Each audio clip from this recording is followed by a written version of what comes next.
another segment in food and nutrition. Eat healthy, be healthy, and smile. Pedro loved burgers and ice cream. He ate burgers and ice cream for breakfast, burger and ice cream for lunch, and burger and ice cream for dinner. Pedro ate burger and ice cream and nothing else. Pedro's mom always said to him, Pedro, it is nice to eat burgers and ice cream, but you should also eat healthy food like fruits, vegetables, bread, chicken, and fish too. Pedro would smile and say, no way, Mom. I'll only eat burger and ice cream and nothing else. I throw this question to you. Do Pedro have bad eating habits? What are the effects of Pedro's bad eating habits? And why is it important for us to eat good food? Are we ready for the answer? Let's find out in our topic for today. The topic says major meals and the menu planning. Also, we'll be looking at the following question. 1. What are the major meals? 2. Why do we eat food? 3. What are the effects of poor feeding habits? 4. We look at the guidelines for healthy eating. And the last one, what are the advantages of menu planning? Let's look at the major meals. Breakfast. Breakfast is the meal of a day, usually eaten in the morning, and it should be light. But a good quantity should be consumed, especially in the case of children. Breakfast may be known as the most important meal of the day, but in many families, children are used to start the day without morning meal. The question is, why should you eat breakfast?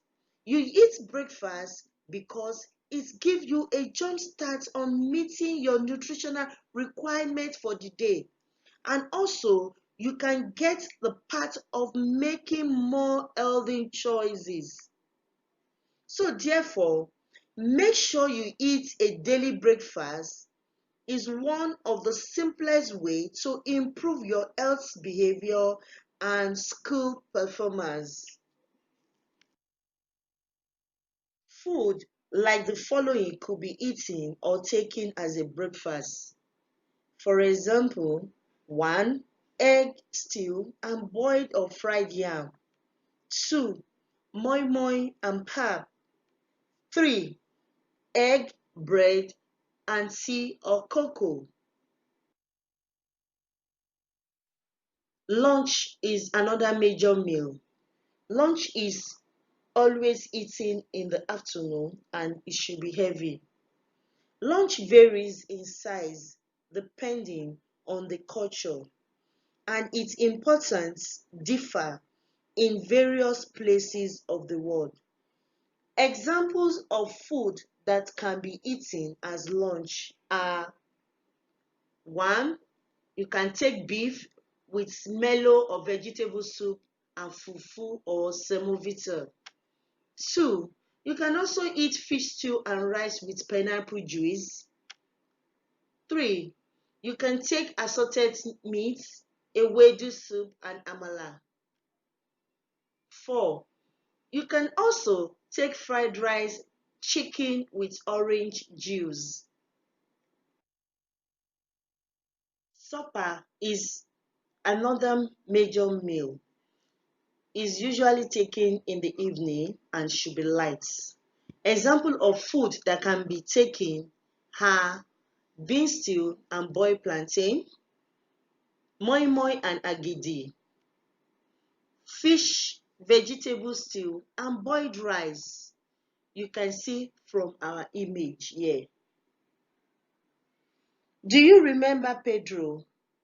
From our discussion on major meal, you can see that Pedro eating habits is a bad one and not healthy. So we must try to develop a good eating habit. Why do we eat food? Let's find out the reason for eating food. One, food helps to us to maintain adequate good health. Two, food helps to prevent one from getting disease. Three, it gives us enough energy for daily activities to jump, to run, to play, to read, and do so many things. Four, food makes us have stronger immune system to fight disease, so you don't get sick on time. By the time you eat good food, you hardly get sick. Number five, food helps to regulate body function like digestion. You can easily go to toilet, you can ease yourself easily when you take good meal. The final one, food provides materials for growth and repair of worn out tissues of the body.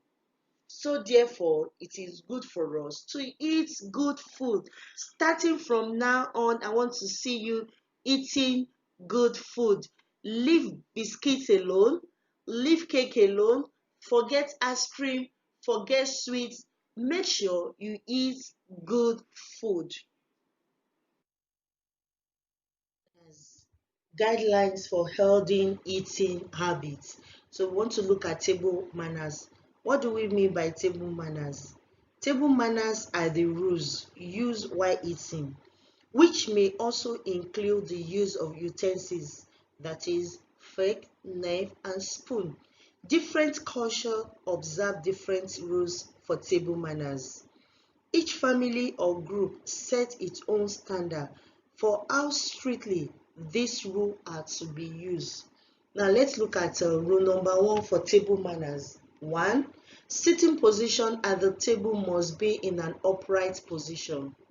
Two, it is good to wash your hands before and after eating. Three, pray before eating. Four, do not talk with food in your mouth. When you know you are eating, you have food in your mouth. Please don't talk. 5. Trim your food decently without making noise with your mouth.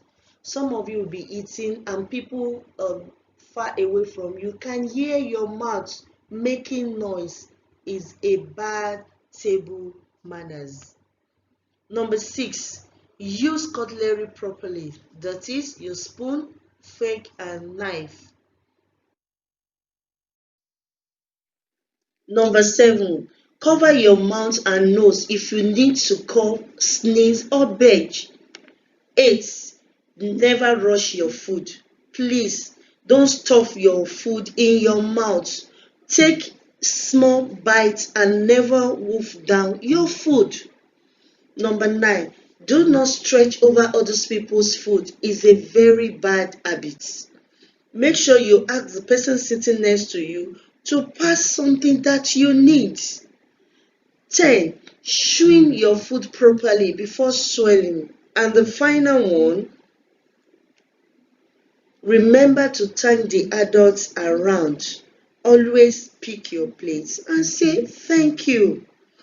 If you're able to do this, you are giving yourself an important tool for social interaction that will serve you for the rest of your life. So, know that at home or away, good table manners are very important.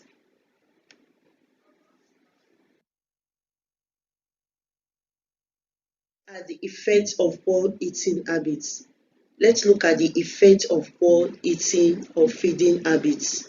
We must eat the right type and quantity of food all time.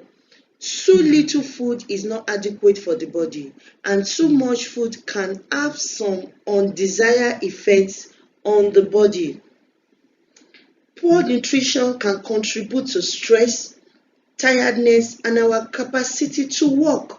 And over time, it can contribute to the risk of developing some illness and other health problems. Now, let's look at some effects of taking too much food. When you take too much junk food, when you take too much food, what is going to happen? Number one, you are going to have stomach ache. Two, constipation. Three, vomiting. Four, stooling. Five, fainting. Effect of poor feeding habits. You may experience dizziness, dullness, nausea, obesity, sleeplessness, and restlessly. All these are what can happen to you when you eat too much food. Remember, if we eat little food also, it is not good. So, too little food is not good for the body, and as much as too much food is not also good for the body. They all have effects on the body.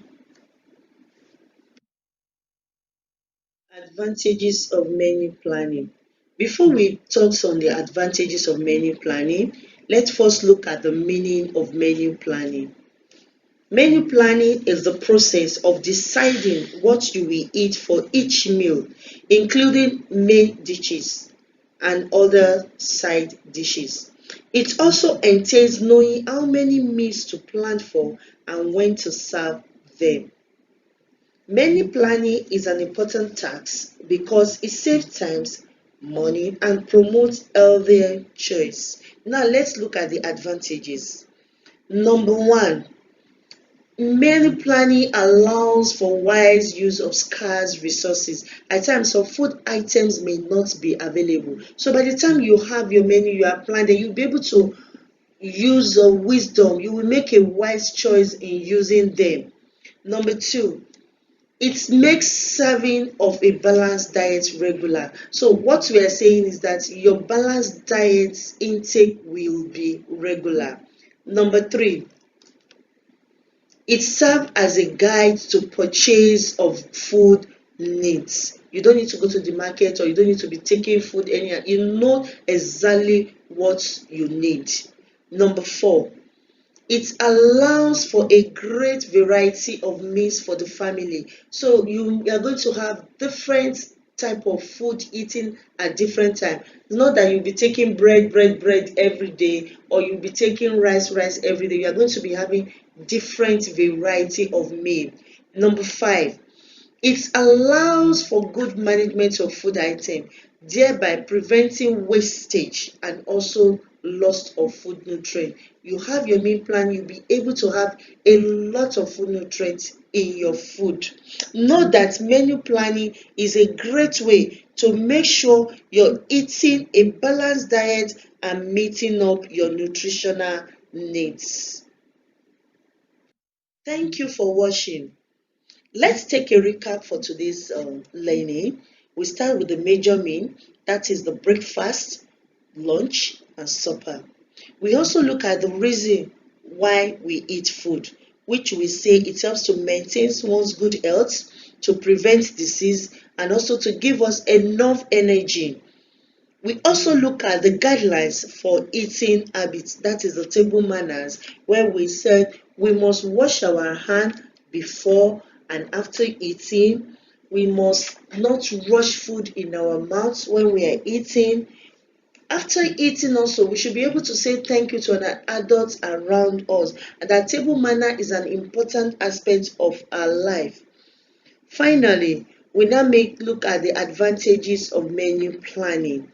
We said that the advantages of menu planning help us to have varieties of food at home. We talk about that the menu planning is an important ways of eating a balanced diet and meeting up with our nutritional needs. Note that you have to make some effort to live a healthy and happy life. It pays to eat little of everything and do some exercise. Remember, do not eat like Pedro in our story.